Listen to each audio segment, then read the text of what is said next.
What about ministry at VERITAS Church? What kinds of ministry opportunities do we have? That's a common question that we get as a church, and I want to speak to it just briefly in this video.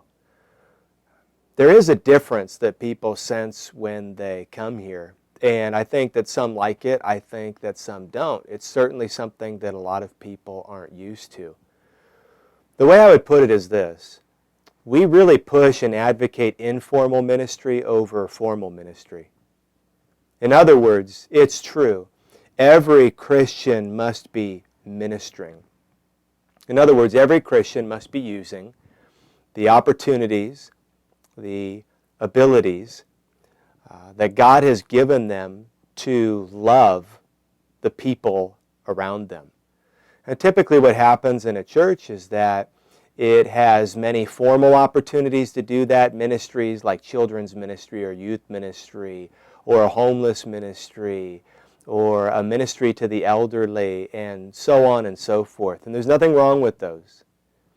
But oftentimes what happens is that Christians, when they're looking for ways to minister, they begin looking for one of these ministries that is formal, that is official, that is advertised, that has a leader, that has events throughout the year.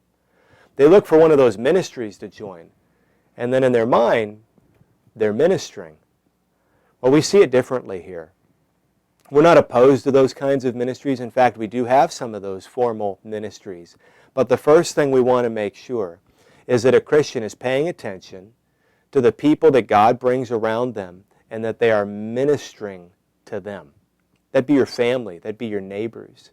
That would be your friends. Those to whom you have an obligation to love and to serve. We've seen all too many times where those whom we should be ministering to get neglected for the sake of participation in formal ministry. So to put that in a sentence, VERITAS Church, we are wary of what we would call complementary, secondary church ministry that would supplant primary personal ministry. You need to take care of first responsibilities. So we encourage our people to make sure that they're loving and ministering to those whom God has put in their life.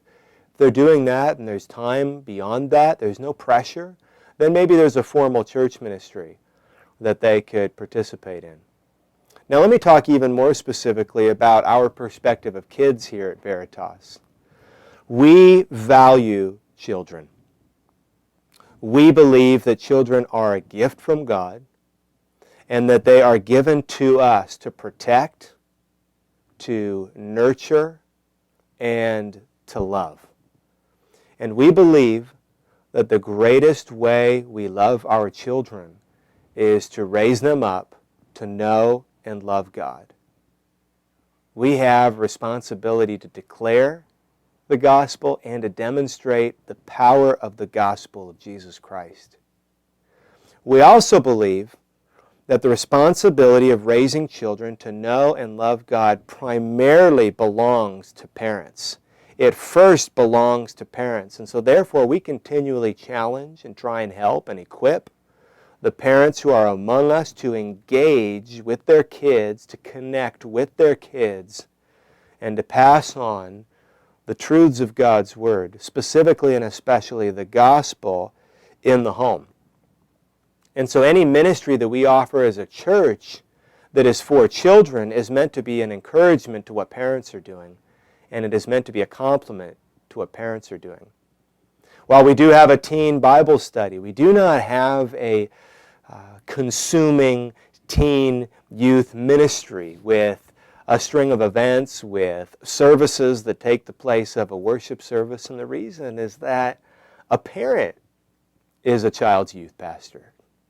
And so again, we want to complement and we want to help and we want to equip you to do the work that you need to be doing in your home.